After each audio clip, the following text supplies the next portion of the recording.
the myth, the legend, Roy Wood Jr. out in them streets giving comedy a good name and all of this comedy wars. I didn't see you on Shay Shay's couch. Is that coming? You never will. I'm not Okay. finna get into none of this mess.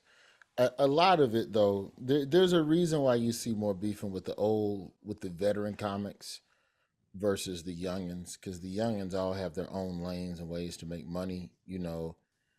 Black comedy from the 90s up until probably YouTube boom was a lot of elbowing and jockeying for, it was musical chairs. It was only 5 or 6 seats. So it's a lot of, cats who still remember the elbow you threw back in 94 or 99 or '03 and stuff like that. But nah, I stay out of that. I keep my head low and I'm kind to pretty much everybody. Yes, you are. You are good. So I what do you also think go about home. Jerrod? I ain't hanging and drinking. Okay. Are we going to see a Mm. reality show with you? Because Jerrod Carmichael out there in his drawers with feet in his mouth out there Yeah, calling Dave Chappelle an egomaniac. Like he's doing a lot. He's doing a lot, Jerrod yeah, Carmichael. but Gerard ain't never been nobody that ain't ran from his own truths. I mean, the man came out as gay last year and then has now got a reality show showing us him figuring out who he is now and how it relates to family. So him saying something about Chappelle is the least of the bold statements and things that to me, that he's done in the last year. I personally ain't here to call out no comics. If I got beef with you, it's something that we can handle internally. But Gerard is different. He's earned the right. That's all I can say. Okay, you know what? And I'm never going to ask you because I already know, and it's part of the I reason don't know why Chappelle enough to know if he's an egomaniac, if that's what you was right. about to But ask I'm me. saying even that response speaks to your development as a human being, which is why I always will F with Roy Wood Jr., period.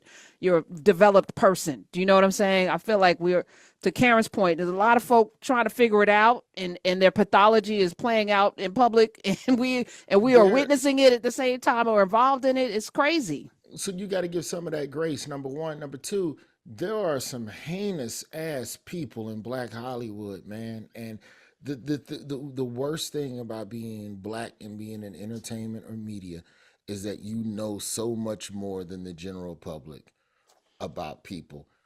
But if you've never crossed or done anything to me personally, me running a crusade against your character, what does that get me? It's not going to get me much. And if the general public still loves you because they don't know everything I know, I ain't done nothing but hurt my own career.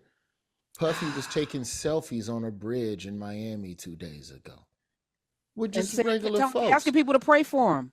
Okay, so then that just proves my. But it's people writing letters to R. Kelly. They want to give him the draws. So I'm very picky about how I choose to go at people in public forums. The one thing I'll give Gerard on the Chappelle thing is that it was a personal story. This is something that happened between me and him. And we also can't act like this is new when Eddie Murphy called out Bill Cosby in the middle of a comedy set. So this isn't a new phenomenon in black comedy. I think it's just playing out more because it's got this schoolyard flagpole feel. All this back and forth. Ooh, he said something. What you gonna say? Ooh, he said. Ooh, Monique gonna be on the podcast. Now I wonder what she gonna say about what he said. Ooh, and he went on another podcast and said something about what Monique said about what he said when he said what he said to the other girl who he said when he said to Shannon. So I don't know. I just think it's more of that now. I think it's messy. I think it's unnecessary. I think most people who really like or love you don't care either way. So you're not gonna attack somebody into less ticket sales. I was remarking about how media, as a formerly trained journalist coming up in this space, there's no longer any journalism, and I think the same holds for sports, right? Because now athletes have their own microphones, and now the athletes, like I think Draymond's a way better podcaster than he is a basketball player, and That's I saying a lot. feel, yeah, way better. But it's the space that we're in. We're looking at Mason Cameron, and we're seeing all of these people emerge, as and Shannon Sharp, whoever that wasn't on my bingo card 10 years ago, that Shannon Sharp would be the place that people would go to have a conversation. I was like, what is happening? Most of these podcasts is, I mean, we can't be mad. Y'all told I'm black not. men to talk to somebody about their problems. You just didn't know it would be each other. Y'all meant therapists. Whoops. Yes. Well, But I it's think this better is what than happens when nothing. we don't have a great American white athlete, right? They drop crack in the hood at the Bird. They drop these podcast mics in the hood. And you see what happened. Yeah. Everybody come out with a microphone in their hand. I got something to say. It's too many mics, not enough journalism degrees. I will say You better that. say that. You better Yeah, say it. I 100% agree because I'm very old school and there's nothing wrong with athletes stepping into this realm, but also some of them don't respect the hard work. Like if I'm a journalist, I've done research. I know what I'm talking about. I'm not just running off of rumors. Like I have who, what, when, where, why, and how. I love that. Like I tell people, me and Roger, it's a running joke where I get mad every time Roger read an article and it's like some misspelled word or it's run on sentences. I say, yeah, because nobody checked that. They logged in and said print. No, Yep. this didn't cross nobody else's eyes. You Wait, need hold on, editors. hold on. Editors have a purpose. I'm feeling Karen Morrow might have been a teacher at some point. Karen Morrow, Roderick Morrow, the black guy who tips. What did you do before you started podcasting with your That's husband? initially what I went to school for, was to teach.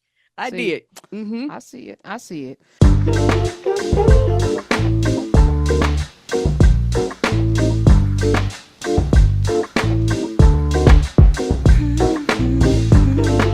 Yeah, yeah, yeah, yeah, yeah, yeah, yeah, yeah.